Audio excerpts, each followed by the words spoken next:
आज हम दक्षिण मुखी भैरवनाथ मंदिर पर हैं। बाबा का रुद्र रूप बाबा भैरवनाथ के रूप में यहाँ विराजित हैं, जिसकी यात्रा पर काफ़ी हमें हर्ष होगा। बाबा भैरवनाथ का आशीर्वाद प्राप्त करके पूरा मंदिर हम जानेंगे, पूरा मंदिर के इतिहास को जानेंगे और आप बने रहिए वीडियो के अंत तक।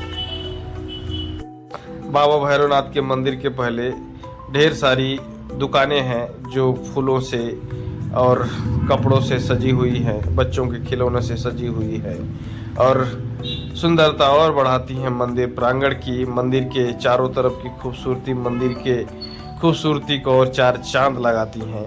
मंदिर के बाहर ये ढेर सारी दुकानें इस बात का प्रमाण देती हैं कि यहाँ पर श्रद्धालुओं की संख्या कितनी आती जाती रहती है।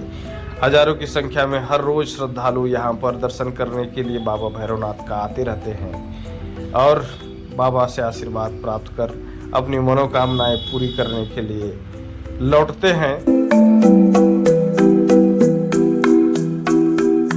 अब हम मंदिर प्रांगण के बिल्कुल नजदीक आ गए हैं। सामने से यह भैरवनाथ का मंदिर आपको दिख रहा है। आप भी देखिए इसकी खूबसूरती को और भोलेनाथ के रुद्र रूप भैरवनाथ को चढ़ावे के रूप में मरीच चढ़ाई जाती है, जो गोनियों के रूप में बिकती है, बोरियों के रूप में बिकती है।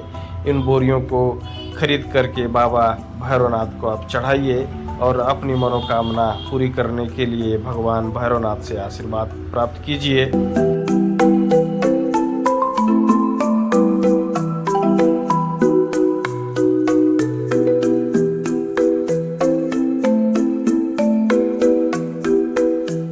श्रद्धा और आस्था की दृष्टि से महाराजगंज भैरव बाबा के अस्तित्व के कारण माना जाता है। यह मंदिर 50 किलोमीटर की परिधि में श्रद्धालुओं को दर्शन के लिए अपनी ओर आकर्षित करता है।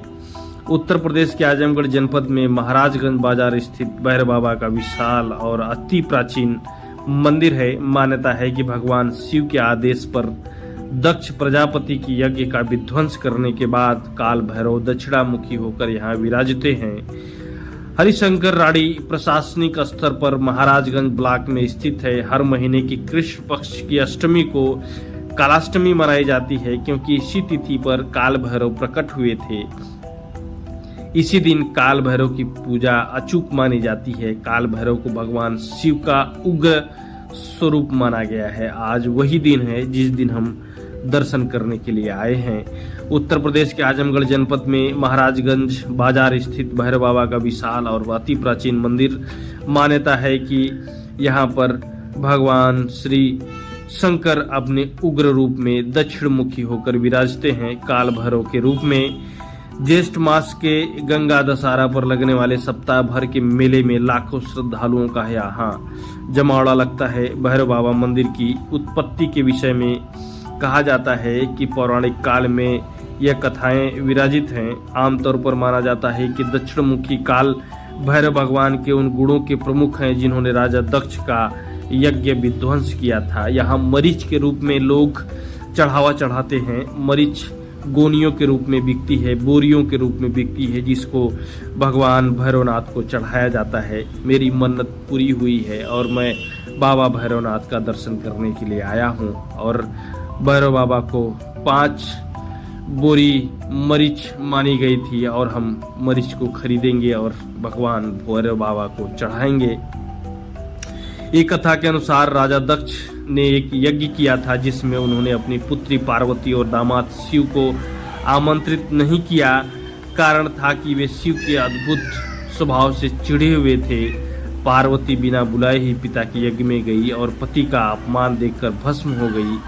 तब भगवान शिव ने भयंकर क्रोध किया और काल भैरव को आदेश दिया कि राजा दक्ष का यज्ञ विध्वंस कर दे। यज्ञ विध्वंस के बाद काल भैरव दक्षिणामुखी होकर यहीं बैठ गए। तब से स्थान भैरव बाबा के मंदिर के रूप में प्रसिद्ध है। पौराणिक प्रमाणों के आधार पर राजा दक्ष का यज्ञ हरिद्वार में गंगा घाट पर कनखल में हुआ था। राजा दक्ष हिमालय हिमाचल के राजा थे, इसलिए हरिद्वार में यज्ञ का तथ्य मजबूत दिखता है। परंतु संदेह इसमें भी है कि अब काल भैरव स्थान पर भी एक यज्ञ हुआ था, इसके भी प्रमाण हैं। यह स्थल भी छोटी सरयू नदी के किनारे है। कभी सरयू नदी यहाँ से गुजरती थी। लगभग 40 वर्ष पहले यहाँ सैकड़ों कुएं थे, जिनमें कई का व्यास 4-5 फीट तक रहा था। स्थानीय बुजुर्गों के मुताबिक उनके बचपन में यहाँ 200 से कम कुएं नहीं थे। इसके पीछे यह वजह बताई जाती है कि राजा दक्ष के यज्ञ में 360 पंडितों ने भाग लिया था और हर पंडित के लिए एक अलग कुआं था। दूसरा प्रमाण यह दिया जाता है कि मंदिर परिसर में एक हवन कुंड है जिसमें विधि पूर्वक कितनी भी आहुति दी जाए यह कभी भरता नहीं है, कारण कि यह हवन कुंड में पार्वती कूदकर भस्म हुई थी। आज भी इस हवन कुंड में श्रद्धालु हवन कराते रहते हैं। इसकी पूर्णता की सच्चाई पर दावे से कुछ नहीं कर सकते हम, लेकिन ऐसी पौराणिक मान्यता है यहाँ के ग्रामीणों की। और यहाँ के इतिहास के बारे में अगर आप जानेंगे तो महाराजगंज स्थित भैरव बाबा मंदिर में ग्रामीण और सांस्कृतिक धार्मिक पर्यटन भी अपार संभावनाएं छुपी हुई हैं। यहाँ सैलानियों और श्रद्धालुओं के ठहरने के लिए कोई सरकारी या निजी होटल, लॉज या धर्मशाला तो नहीं है। स्थानीय लोग इसे धार्मिक केंद्र के रूप में विकसित करने के लिए सरकार से लगातार अपनी मांग पहुंचाते रहते हैं। सरकार की तरफ से भी योगदान आता रहता है, लेकिन उतना नहीं जितना लोगों की मांग है।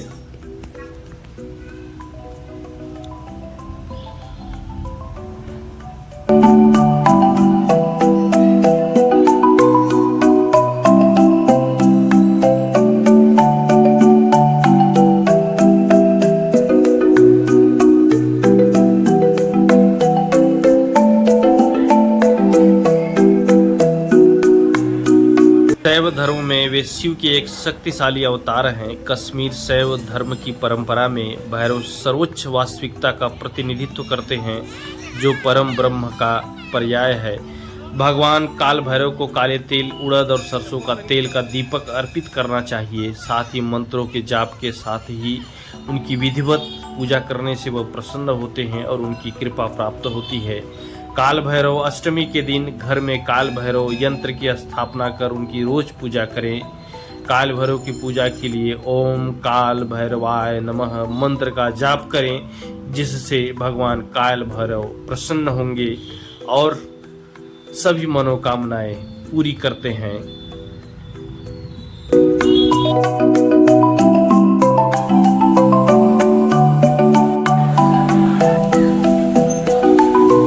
मंदिर प्रांगण बहुत ही बड़ा है और काफ़ी भव्य है। आप ज़रूर एक बार यात्रा कीजिए, भैरवनाथ मंदिर का दर्शन कीजिए। यह तालाब है जिसमें स्नान करके आप भैरव बाबा का आशीर्वाद प्राप्त कर सकते हैं। मंदिर प्रांगण के बाहर खूबसूरत मेला लगा हुआ है, जिसमें बच्चों के खेलने के लिए, बच्चों को झूला झूलने के लिए भी बहुत सारे झूले भी हैं, जिसमें बच्चों को आप आनंद दे सकते हैं।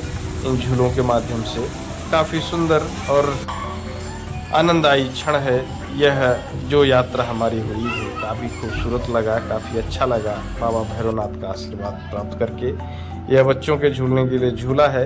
बच्चों को झूला ज़रूर झुलाइएगा, कि बच्चे बड़े खुश होते हैं जब मम्मी पापा उनके झूला झुलाते हैं। तो इस तरह से हमारी भैरवनाथ की यात्रा पूरी हुई। वीडियो कैसा लगा ज़रूर बताइएगा। मिलते हैं एक नए वीडियो में। धन्यवाद।